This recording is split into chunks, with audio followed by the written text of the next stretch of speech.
The eye is the only place in the body that we're able to see active blood vessels without having to cut anything. There's actual manifestations that you can see in the retina. Dr. Monique Mohammed-Weeks is a respected optometrist sharing her experiences, perspective, and purpose behind her work. This conversation explores a life shaped by service, impact, and intentional care. If someone has diabetes, high blood pressure, HIV, there are certain changes in the back of the eye that you can see. So it's really important that people understand that your eye health is connected to your overall health. Welcome to the Refined Brew Collective. I'm your host, Ashley. This is a safe space for real conversations, thoughtful reflection, and intentional growth. So grab your coffee and let's sip, reflect, and rise together.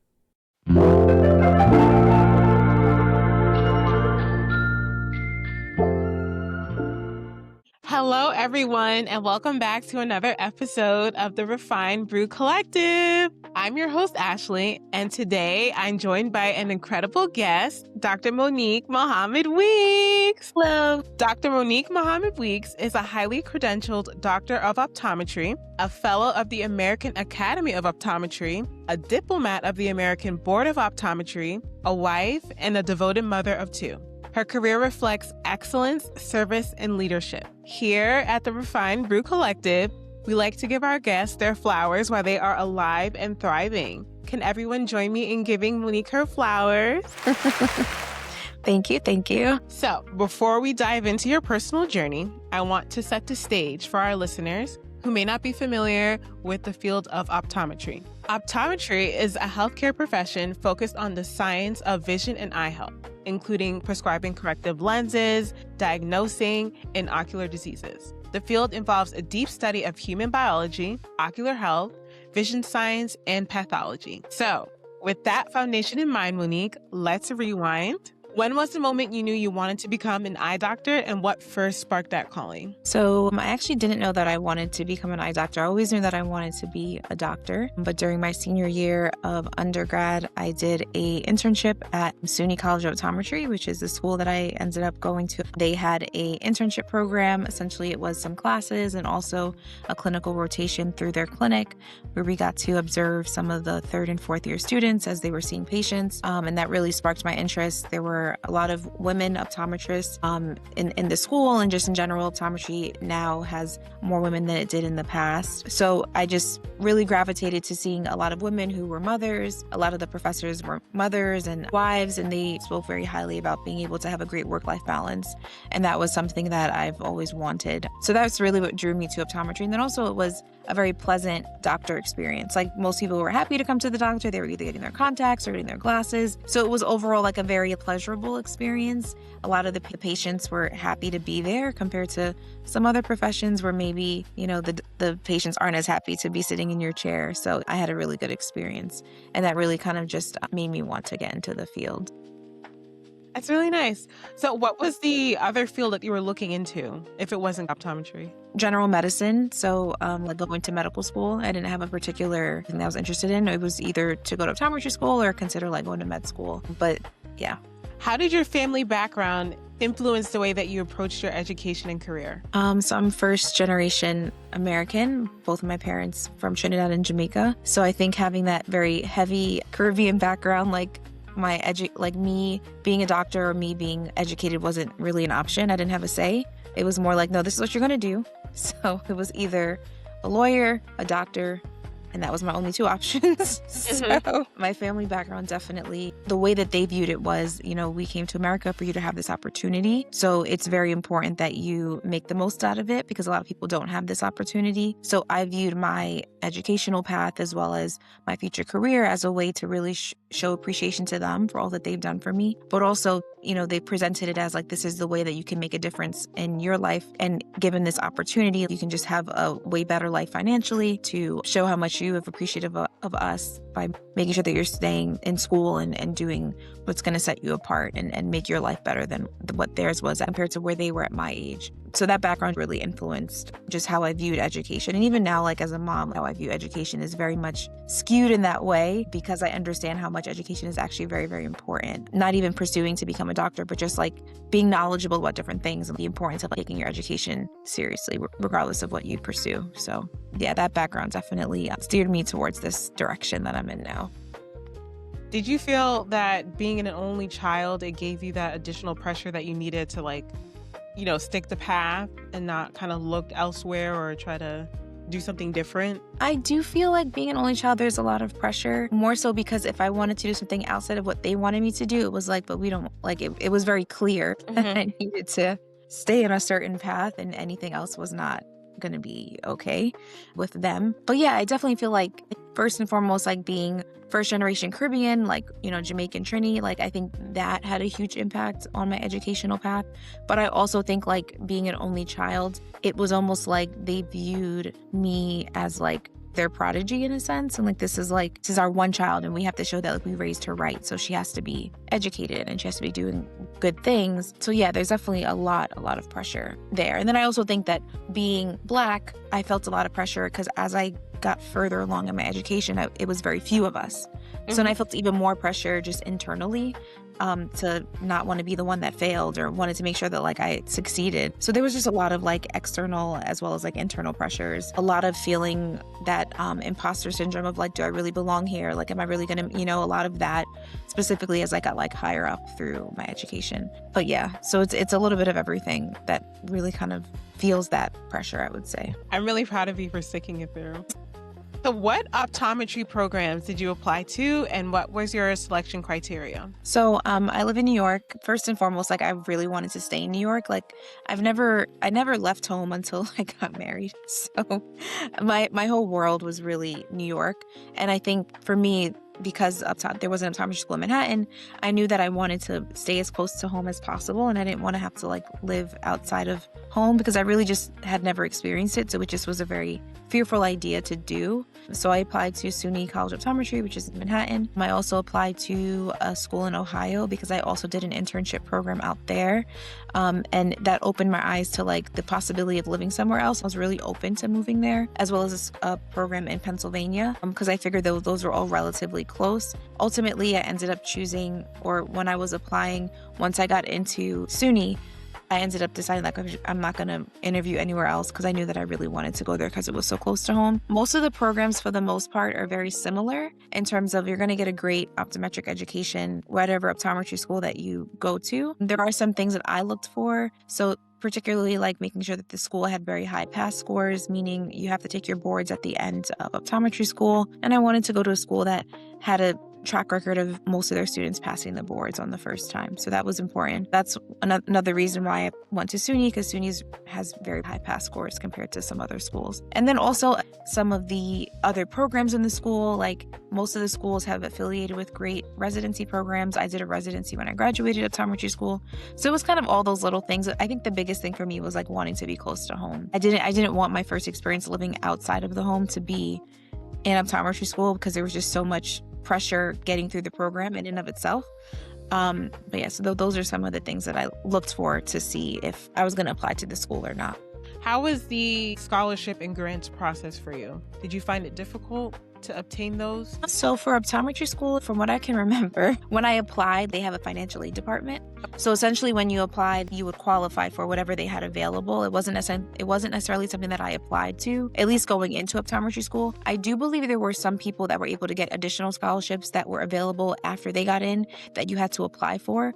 But most of the scholarships were based off of, I think either merit or need. At least I would say that's what I remember. Because I lived at home and I was a New York State resident, the tuition is already a little bit cheaper compared to like if you were living out of state, then it'd be considered private. But then also one of the organizations that was a part of NOSA, the National Optometric Student Association, I got a scholarship through them at the end when I was leaving. So there was many ways along the way where if you needed to gain extra money, like through work study or, through different scholarships, there were opportunities to kind of get some of that money if you needed. Okay. So we briefly touched a little bit earlier about how you felt like you stood out within the program. Could we talk about that a little more and how you found community? So I would say that in general, for me at least, it felt a little difficult because I don't think there was many Black people in my program. Very, very few. The class was 100. So there just wasn't a lot of community in that sense in terms of diversity. But I will say that I was able to find community just based off of the amount of different extracurricular activities or different clubs. For me, I think that's a great way to meet people. There was different organizations, student-led organizations in optometry school, and you just basically find people based off of common interest, essentially. So when I was a part of NOSA, I was able to meet people and make a connection there. At SUNY, they have a great program that they essentially pair you with it's called a BIG. So essentially when you come in as a freshman or a first year student, they pair you with a second year based off of like common interests. So when you are first starting, you're paired with a second year that acts as your BIG. It's almost like a mentor. And however you choose to have that relationship in terms of if you want them to, like my BIG ended up being one of the maid of honors at my wedding. So we created like a lifelong friendship because she looked like me. She was also Caribbean. So we had a lot of different things that connected like on a personal level. And that was really nice. And a lot of people that I know that had their bigs also connected on a personal level because they did ask you a lot of questions before they matched you with someone. So I felt like that was a great way for me to create community. Also, they had another organization. I'm a Christian, so they had the Fellowship of Christian Optometrists. That was an organization on campus at the school. So I was able to also meet some other people through there. So even though I wasn't able to find a lot of people that looked like me, I was thankful that there was a lot of other organizations that I was able to find people that had similar interests and then develop friendships through there, which is also really important. I agree. That's beautiful. To add to what we were talking about before in regards to the clubs and activities that you've joined, what additional resources did you use during your program that were most valuable and are still relevant now during your path to becoming an optometrist? So I would say definitely the National Optometric Student Association. So once you graduate, it's just called the National Optometric Association, but I'm a member of that. I'm connected with several doctors through that organization. That helps with a lot of the connections and networking. I would say once you finish optometry school and you're licensed and you're working, the most valuable thing is just being connected to other doctors that can help you in whatever way that, if you need mentorship, if you, clinical stuff, like networking is just, I think is very important in optometry, just to feel a sense of community. So you don't feel like you don't have anyone to talk to that's also an optometrist, if that makes sense. So I think NOSA was really, really great for me because it connected me with alumni, connected me with optometrists while I was a student. So I was able to develop those connections. So when I graduated, I'm still able to maintain those connections, and also just anyone that's also in that organization, just being very helpful to new optometrists, young ODs or young optometrists. So that was really helpful. The Fellowship of Christian Optometrists was great. There were organizations that did mission trips within optometry, and I felt like those also were valuable just in terms of great sense of purpose, at least for me when I do them. The Lions Club, they do missions trips. The organization I went with was the Eye Health Institute.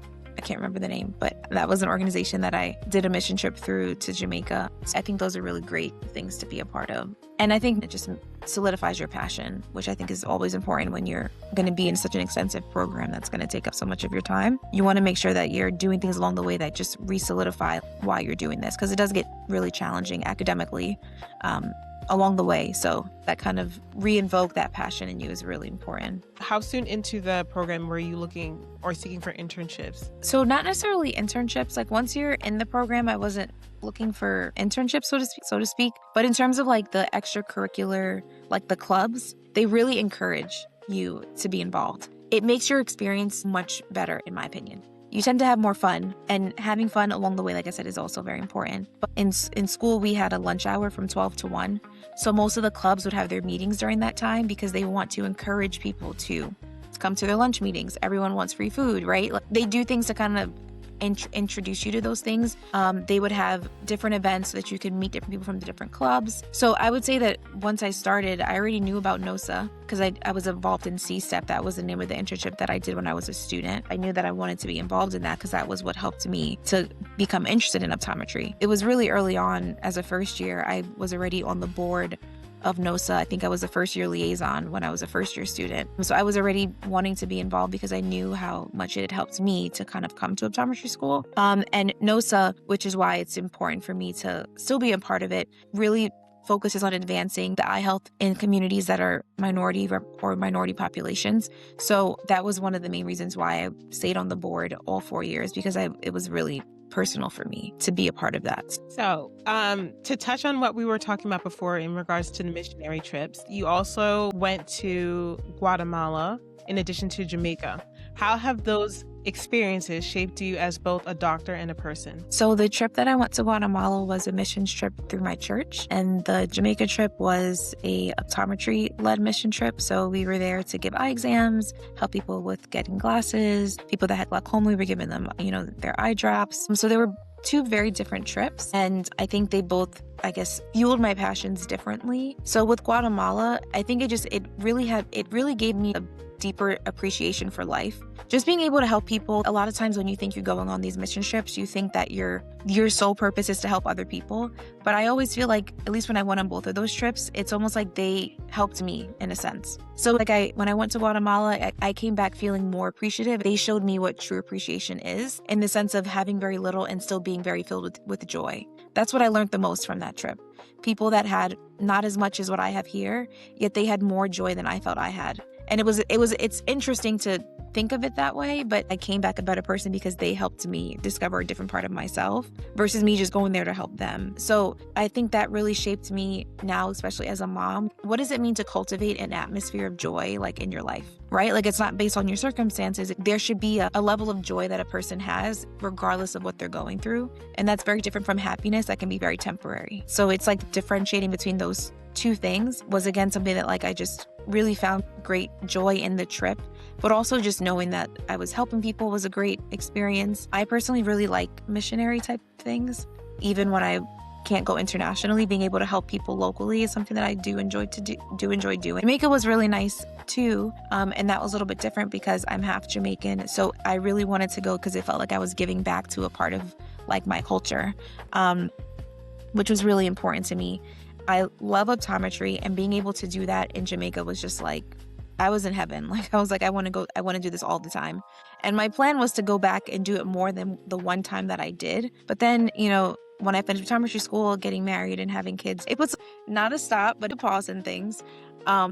So that trip also, like I said, spoke to me because, again, it's similar to Guatemala, just being around people that don't have a lot and yet they have more joy and happiness than you is very telling that material things don't bring you peace, right? They don't. It brings us this temporary sense of fulfillment.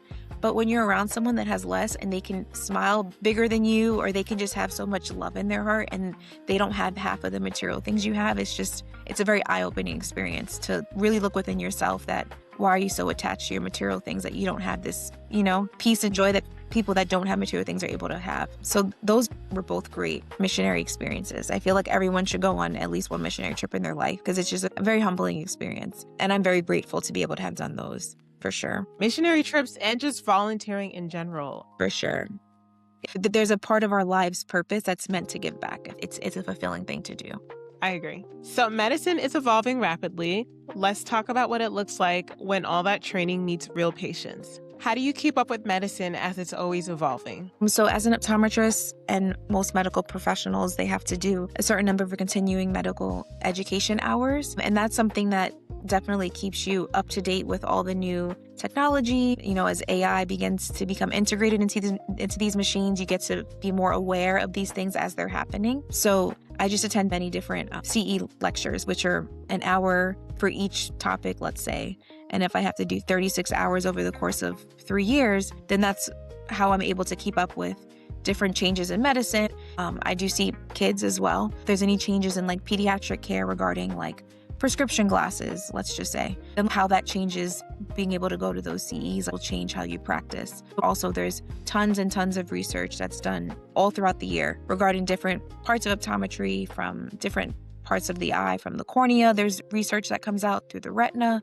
So there's different things that you can read up on articles as well. And that's also very important because as these research articles come out, sometimes the research article will say, there should be a change in the way that you practice regarding this particular disease. So it's important to read those articles because that can also change how you practice, right? As you learn these new things that are being done in clinical research. Do you attend seminars as well? Well, they're the same thing as continuing medical education. Oh, okay. But yeah, I have to attend to maintain my license. You have to attend a certain number of hours. I wanted to go back in regards to the program and touch a little bit more on that. How did you prepare yourself to have the competitive edge hospitals and practices look for? You're talking about when I finished optometry school, like wanting to start working. So the main thing is I just did a residency. Most hospitals will hire you if you have a residency, of course, depending on what the residency was in and depending on what kind of position you're going for. But I always knew I wanted to do a residency because I wanted to be in a hospital-like setting or a community health setting. Community health is essentially like an outpatient clinic. Most of those settings want you to have a residency. So residencies aren't required as of yet in optometry. Once you graduate in optometry school, you've essentially learned from the front of the eye to the back of the eye, from pediatrics to geriatrics, contact lenses. You've learned everything in varying degrees, and you're able to then just go and practice. But for hospital settings that may be a little more critical care in terms of having more of an ocular disease or they treating more pathology, they may want people that have a residency in ocular disease. So I did my residency in ocular disease and primary care because I knew that I wanted to work in those settings and I didn't want a limitation to be that I didn't do a residency. So depending on if you want to do hospital setting, to be competitive, you just need to do a residency, essentially. And then make sure that you just had a good residency experience because that's going to translate to recommendation letters and those types of things. When I think having a residency will give you that competitive edge. If I was really interested in contact lenses and I wanted to work in a private practice, I may not necessarily do a residency because not most private practices don't require that. But if I wanted to work, let's say, in a hospital that specialized in like specialty contact lenses or a cornea practice that specialized in different sorts of corneal diseases that patients may need contact lenses, then maybe I would do a residency to give me an edge over someone that didn't do a residency to show that I can manage these different pathologies regarding the cornea, just as an example. So for most people, depending on the setting you want to go into, residencies are very helpful to give you that competitive edge. I work in a hospital now, which is where I've always wanted to work. So for me, I would not have gotten this job if I didn't have a residency. Also, as the demographic of our population changes in terms of people are going to be getting older, there's going to be some sort of pathology that's going to be happening. So as that changes and optometry becomes more medically geared in terms of patients that have diabetes and checking for diabetic changes in their eye or high blood pressure, I think it's really important to do residency just to be ahead of being able to be comfortable managing these things. But again, it really depends on the setting you're going to be in after to determine if you really need it or not. Can you share your study practices for the licensing exam and key resources that you used? Yes. So optometry school is 4 years. The first 2 years is didactic, so it's mainly lectures. The third year you have lectures, but you do more clinic. And the fourth year, you're not really in any lectures and you're just doing clinic, your internship rotations. So of course, your most important resource is just do your best to take good notes and to compile your information from day one of optometry school. Because essentially your exam that you take in fourth year is compiling, or your first exam part one that you take in third year is compiling everything from first year. So it's a lot of information that you have to synthesize in your brain for the first exam. So the most important thing is make sure that you've done your best to compile your notes or just organize your stuff from day one, knowing that you're going to need it eventually for third year. There's a program called KMK, and it essentially does that for you. So it consolidates, all of the information from your first 2.5 years and makes these really big books and compiles everything in a very concise way so that you can study. There's another program called Optoprep, which is just a huge test bank with like over 5,000 questions. So tons and tons of questions. And, these programs, they don't know the board exam, but they know the percentage of questions, if that makes sense. Just giving an example, let's say they say there's going to be 10% of questions on like prescribing glasses. So the material will represent 10% of that stuff compared to there's going to be 50% on pharmacology or 30% on, ocular disease. So therefore they will make the book in such a way that it represents like a huge chunk of it's going to be these big sections versus a small chunk is going to be these sections that maybe you wouldn't necessarily get by just studying on your own. So I used those resources. But of course, like if you didn't, compile your own notes or at least attempt to remember any of the stuff from when you were actually in the classes, it's much harder to just depend on those resources, if that makes sense. Like you really need to use those in conjunction with your stuff that you actually did during your 2.5 years up to this point. Part two is part two is ocular disease based. So essentially and that was my favorite part because it's essentially just giving you a disease with pictures and telling you how to treat it. So I think for me, that was much easier than the first part, which is asking you tons of optics questions and a lot of math focus. Part two is just essentially what you did in your third year. So, or beginning of fourth year, third year, beginning of fourth year. It's just like, how do you manage ocular disease? That's what it is. It's called TMOD. So the treatment and management of ocular disease. That's what part 2 is. And then part 3 is doing a clinical exam. So you do an actual exam on a patient, and there's someone, a proctor there, that's grading you, and you get a certain grade and then you pass. So the best way to practice for part 2 is also KMK, but for part 3, it's just you have to just do a bunch of exams. Thankfully at SUNY, they had test prep rooms that we could just like practice on like classmates and stuff. And it was set up similar to what it would be like for the boards. So we could just go through our script and practice. That's how I practiced for part 3.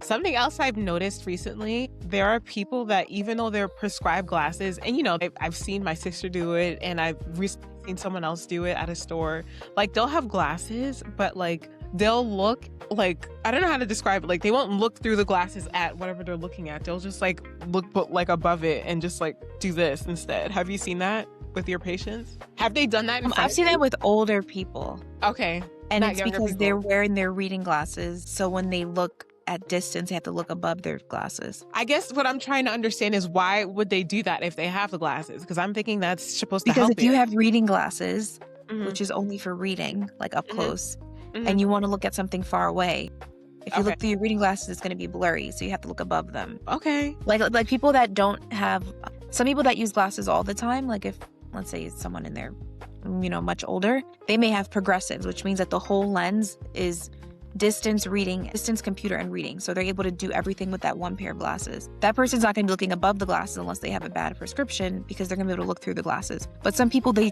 don't need anything to see distance. They're 20/20 or 20/30 and they're happy and they don't want glasses. Then if they need reading glasses, then when they want to look at something far, they're going to have to take them off or look above them so that they're not looking through anything to see distance. Okay. So there is a justifiable reason. Yeah. I would make fun of them. Like, why are you doing that? Like, the glasses are right there. Just use them.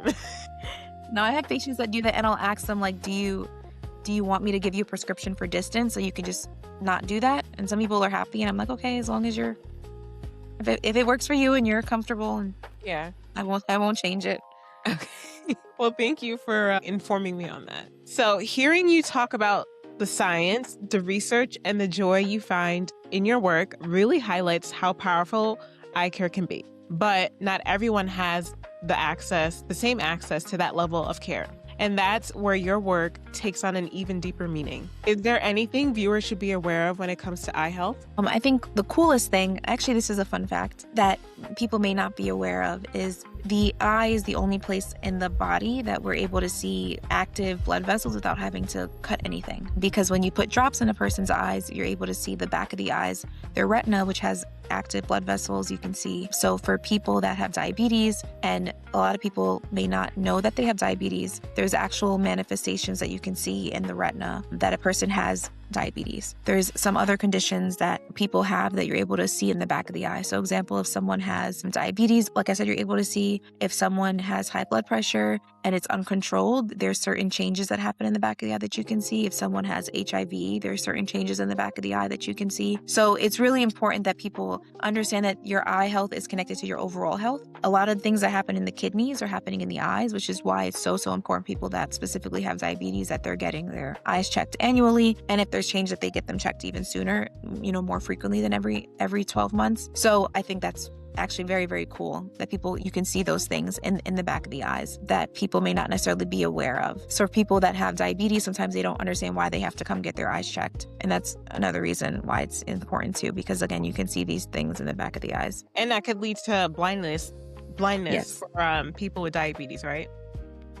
Diabetes, if you have high blood pressure, and if it's very, very advanced, that can, there's a lot of health conditions that can detrimentally affect your vision just by way of not managing them properly. So you would say that age and health does impact the frequency of eye doctor visits? Yes. So your first exam should really be when you're 6 months old, to make sure that there's no gross pathology happening. Example, if you have an eye turn. So if someone has an eye turn in their 6 months, depending on their eye turn, that could hugely affect their potential vision in terms of if one of your eyes is pointed towards your nose, that should be corrected, because then the vision in that eye will never be 20/20 if it stays that way, right? And if your vision's not 20/20 in one of your eyes, then it could potentially impact the future career you want, right? If you want to be a surgeon, you may need certain vision. If you want to be a pilot, you may need to have certain vision uncorrected. So there's certain things like, your first eye exam should be at 6 months old. And then after that, your next eye exam should be when you start school. Again, assuming no gross pathology, no super high prescription, that's not considered normal. And then after that, your exam should be every year or every 2 years, again, depending on what's going on. But once you reach, 20, 21, especially if you reach over 40, your exam should be every year, because there could be things that are changing in the back of the eyes, specifically like glaucoma. There's no other way to test for glaucoma besides getting your eyes checked, right? People go blind from glaucoma. So it's important to have your eyes checked every year.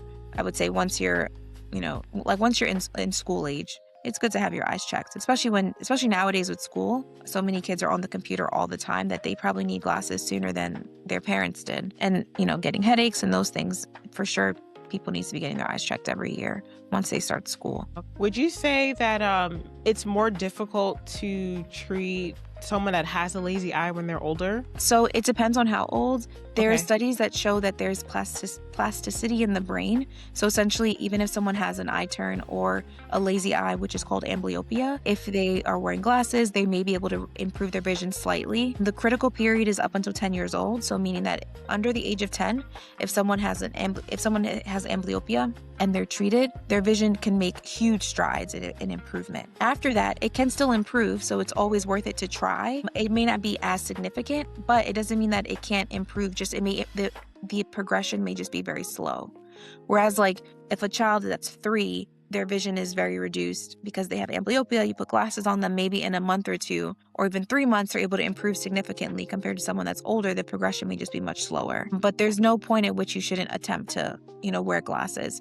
But for some people that are, in their 40s and 50s, depending on what's causing their amblyopia, having glasses won't improve it. So example, if I have a patient that's in their 50s and one of their vision is counting fingers, meaning that they can't even see the big E, which most people know, the big E on the chart, and they can only see the fingers, like if I put the fingers up like this, then correcting their vision, if their prescription is like a -10 in that eye and the other eye is a +2 and they're 20/20, correcting the -10 is not going to significantly improve their vision because they're going to be uncomfortable because it's a huge difference in prescription. So it really depends also on how old they are. It depends on what their prescription would be to correct their vision to be a little bit better. And then also depends on why they have amblyopia. Is it an eye turn? Did they have a congenital cataract?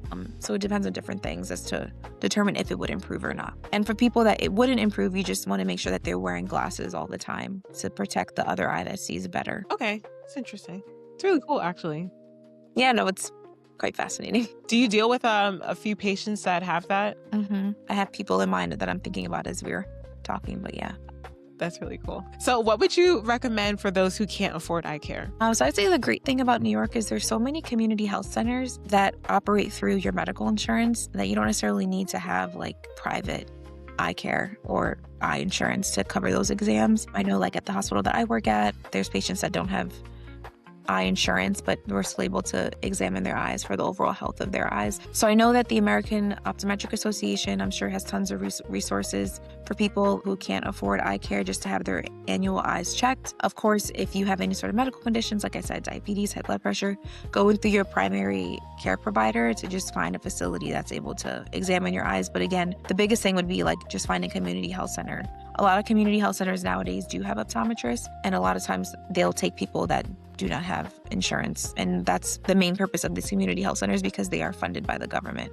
So a lot of times they will provide all these services even if you don't have eye care or vision insurance. Sorry. That's really helpful to know. So you've built an incredible career. Now let's zoom out and talk about purpose and legacy. Looking back, is there anything that you would have done differently or any advice that you would have received sooner? I was actually thinking about this today, and I would say that something that I would have done differently is I don't feel like I enjoyed the process, meaning I was very focused on the end goal, that all my fun I put to the end in my mind. So it's like, no, I'm not gonna, I never went away on spring break. And I always thought when I was in high school that when I go to college, I'm gonna go here on spring break, or I'm going to go there. And outside of not having money, that's just like not the point. It's like, even if I did have it, I don't think I would have gone, because I viewed fun as something that like it needs to wait to the end. And I do think I had fun along the way. I was always like out with your sister a lot and like having fun, but I felt like I didn't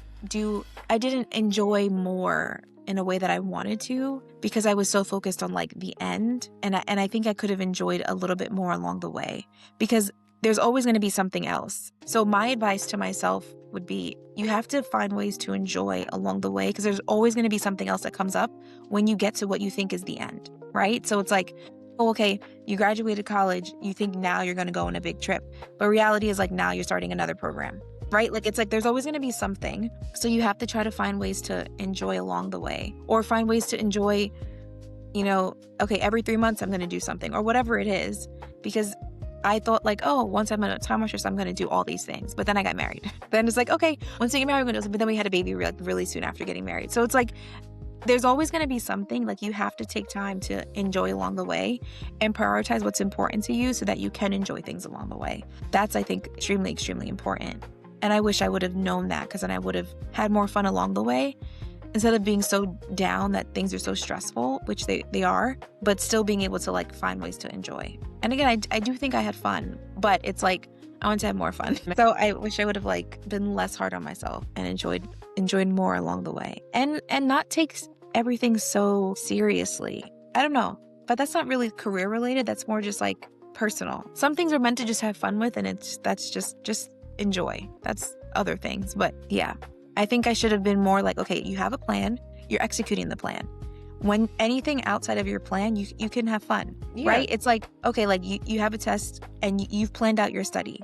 Okay, you've done your hours of studying. Now that you're not studying, stop thinking about studying and just have fun. Like, you know what I mean? Like, it's like, I think I wish I would have, when I started college, like, create your plan, your semester plan, your class plan, so that you can do well. And then once you've executed, okay, I'm going to study for 3 hours today. Once you're done with that, go have fun and don't think about studying, because you did what you needed to do, because that was your plan, if that makes sense. Yeah. So I wish I would have done more of that, because I know people that were able to be diligent with that. And to me, they were able to balance it more, because those 3 hours was intense studying versus I'm not going to have fun and I'm going to study for 5 hours. But really, of the 5 hours, 2 hours I was daydreaming. Yeah. Like, you know what I mean? Because you're just like, you're not focused, because you just had a never ending time of just intense studying, versus like, no, I'm going to do 3 hours of intense and focused. Then I'm going to have fun for 2 hours. You're more productive that way than just like reading something for 5 hours and thinking you're getting anything. After a while, you're just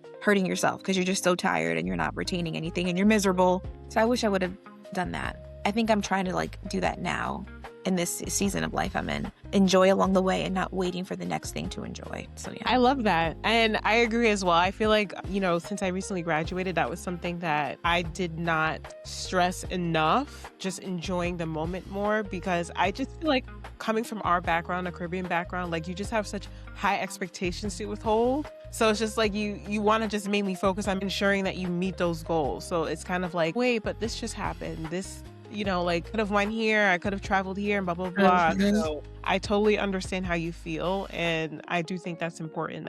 That's something I definitely want to make sure in the future with, my future children, that they don't, that they make sure that they live in the moment as well.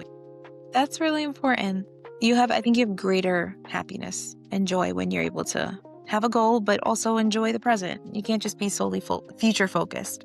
Yeah, we'll change that. Future generations. For sure. So what keeps you motivated? I would say now what keeps me motivated is my kids. When I look at them, I just like, it's a reflection of like, you just can't stop, right? Like, you just have to keep going. It keeps me motivated to like want to undo stuff that I saw that maybe wasn't the healthiest. Just like we were just talking about, like, you need to be able to enjoy too, right? So it motivates me to be active in like my change and like being different and not just repeating stuff because I saw it, but being very intentional and mindful about what I'm doing in front of them and how I'm raising them. If my daughter makes a mistake, it's not like, oh my gosh, you made a mistake. you know? And I think that's really important too, because they observe a lot and they see a lot of what you do and they repeat it. So just today, like I spilled something and my daughter was like, "It's okay, mommy, people make mistakes." And like she says that because I say that to her when she makes a mistake and she's quick to say, "I'm sorry." And it's like, it's okay. You don't have to say you're sorry. Like, it's a mistake. Like, how did you know you were going to spill that? You know, it's not like you did it on purpose. And it's like the grace I'm extending to her when she makes mistakes, she's able to now extend to others. I think it's just so beautiful that like she's essentially repeating what I tell her. But it's just like, so what motivates me is like knowing that like they're going to grow up one day and they're going to have their own story. And I hope that I can have a positive, praying to God that I can have just a positive impact on their story. So when they get older, they can, you know, whatever story they're going to have of their life, like I hope that I've positively impacted that as their mom. So that keeps me motivated in my career to show up, to be the best doctor that I can be, to be, you know, kind to my patients and respectful to my patients and treat them like, you know, as if they were my family. And treat them with, you know, just the respect that I'd want a family member to receive. And also, again, I always feel like, you know, how you show up to other people, it's really important because your kids should never feel like who you are outside is nicer than who you are at home, if that makes sense. So they motivate me to be transparent in all parts of my life and to make sure that my character is the same throughout it all. And that is very motivating because, you know, I want them to have a positive view of me, but also I want to have a positive impact on them. So I feel like my kids super motivate me. And because they're girls, it's like I'm looking at myself sometimes. Yeah. So it's like, it's really, really motivating. Like, especially when my daughter copies some of the things I do, I'm like, oh my gosh, like it's really a mirror. Like your children are really a mirror to you. And it's a very humbling experience. Because if you're intentional about it, you realize like, oh my gosh, I do say that a lot. Or like, you know, like imagine if I was, every time she spilled water, I was like, oh my gosh, how could you do this? You made, you know, like, so it's because I got some of that when I made mistakes growing up. And like, I was like, I don't want them to go through the same things. They're very motivating. It helps me to do what I need to do. And also like, you know, in terms of my career, like, I love what I do. I love my patients, and every patient that I get to interact with, they have a positive experience with me.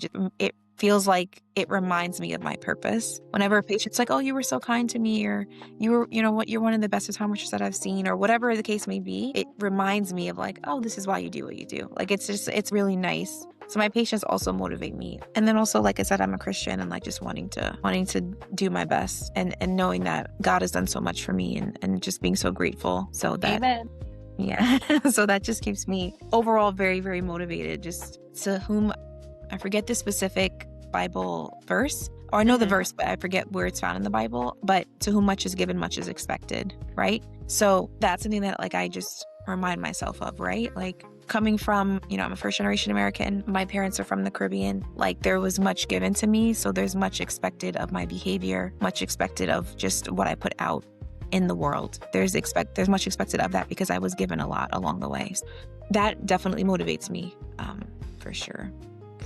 Beautiful. Do you have any additional long-term career goals? Just wanting to continue to grow, continuing to learn as an optometrist. Like I really enjoy mentoring, so I do want to continue to do that. I really, really enjoy mentoring because I feel like it's just so important to speak to someone that used to be you, in a sense, you know, used to be you along the journey. So yes, I'd say my long-term career goals, of course, I'd love to continue to work at the hospital. Maybe if owning a private practice is for me, that will come along the way.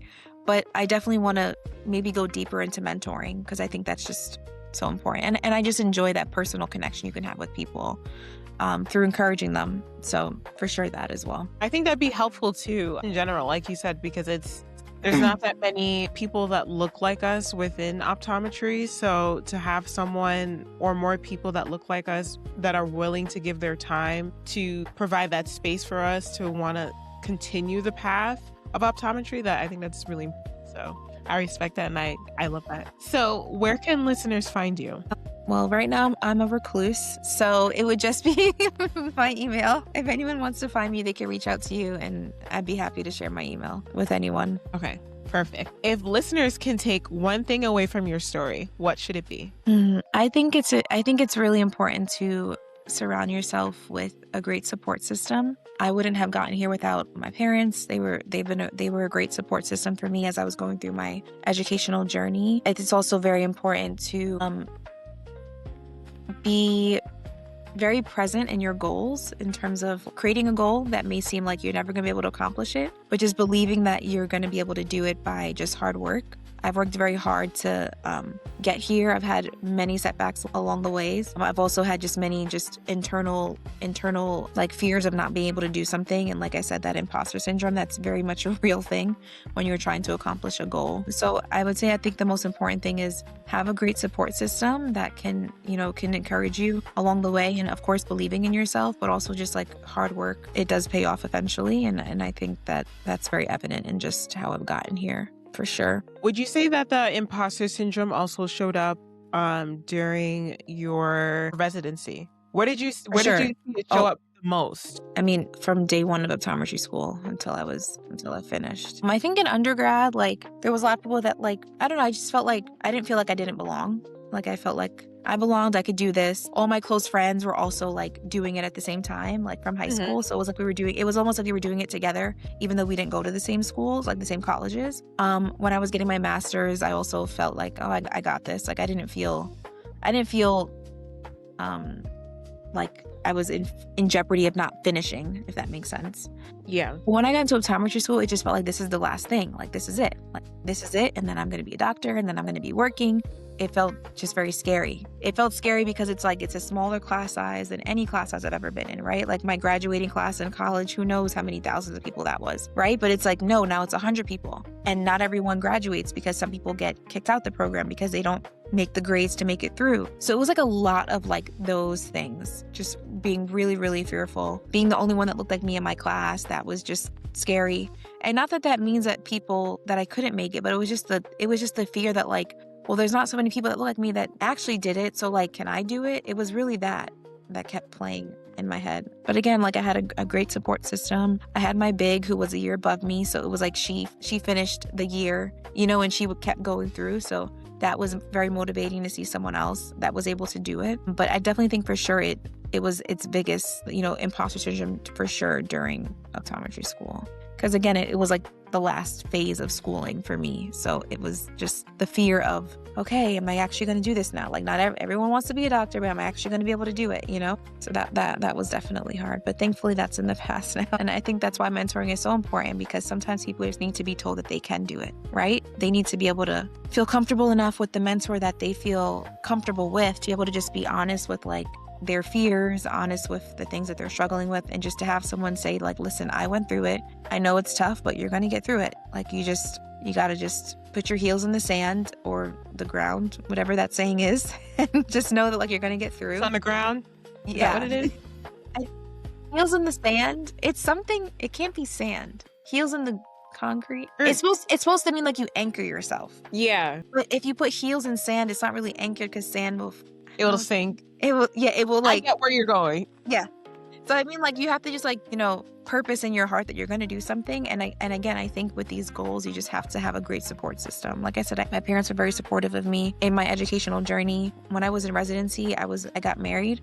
So my husband also became a great support system for me to finish my residency. I got pregnant in residency. Like there was just so much going on in residency that it was just grateful to have people around me that wanted to see me succeed. And I think that's really important, is people around you that they want to see you succeed. They want to see you accomplish your goals and will do whatever they have to do to help support you. So that's, that was very helpful in that journey for sure. Thank you for sharing that. That's very beautiful. So before we wrap up, we end every episode with this question here at the Refined Brew Collective. What does living a refined life mean to you right now? I guess I'll ask you first. What does it mean for you? For me, a refined life is going after everything that I want, not letting fear get in the way anymore, which is why I have this quote that Oprah and I believe Viola Davis also stated, which is everything you wanted is on the other side of fear.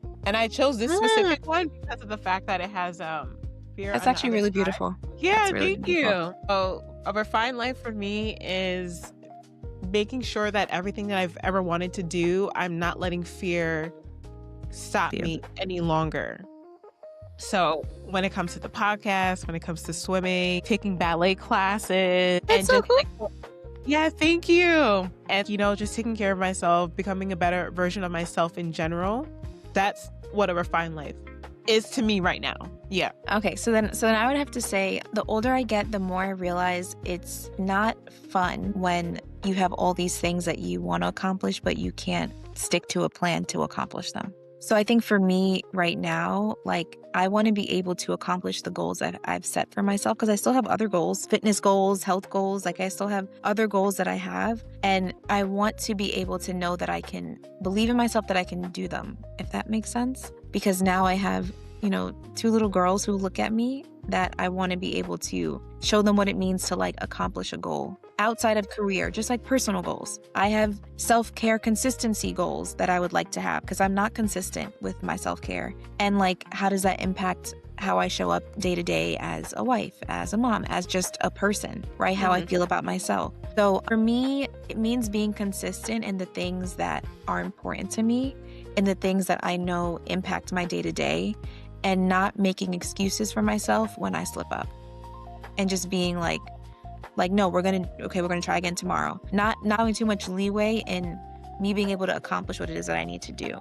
So it's being consistent in all areas of my life to accomplish the goals that I have set and knowing that I could do them. So, yeah. You know what's really helpful? I recently started doing a vision board like within the last 3 weeks. I used to do those. Yeah, I used to do It's those. so good. I highly recommend them. Someone put me onto it, and ever since then, like, I've done it and I've made sure to accomplish at least 90% of my goals. Wow. So that's my way of holding myself accountable. Like, there's other ways of doing it as well, but that's just a suggestion. Oh my gosh, that's so cool. I will definitely, I've made one before many years ago. I think before I started optometry school. And that's so funny. Oh my gosh. You can make them with your family. Like, get a big poster board. I had an extra scientific, why am I saying scientific? You know those science poster boards? The try. Yeah. I had an Ah. extra one from the summer, and I just used that and just started to post like a lot of different things that I wanted to do for the year and just things that represent who I am and who I want to be. Oh my gosh, that's like so cool. Do you use do you get magazines? Do you print pictures? Both. It's fun and it's therapeutic too, so I would highly recommend it. Yeah. No, I think that'd be great to do with like my daughter, my oldest daughter. I think she would like actually really find that fun. Yeah. And like find it cute. She probably just put toys on there, but like it just be like cute to like, I think that's a great thing because it's like you're essentially, it's a daily reminder of like what you're envisioning, what you want, especially for the year. I like having a year vision board. Exactly. That's actually really cute. And she Very, could put very her hand cute. on there. Oh Both yeah. of your daughters. Yeah. I like that idea. Yeah. I'm I'm glad. Okay, so thank you, Monique, for joining me on this episode of the Refined Brew Collective. If you'd like to learn more about Dr. Monique Mohammed-Weeks, you can find some articles written about her on the SUNY Optometry Educational News, Women in Optometry, and the SUNY Optometry Vision Board. See you all in the next episode. Thank you for having me. It was my pleasure. Thank you for sharing this moment with me on the Refined Brew Collective. If today's conversation poured into you, take a moment to reflect and pass it along to someone who needs it. Until next time, sip slowly, reflect deeply, and rise intentionally.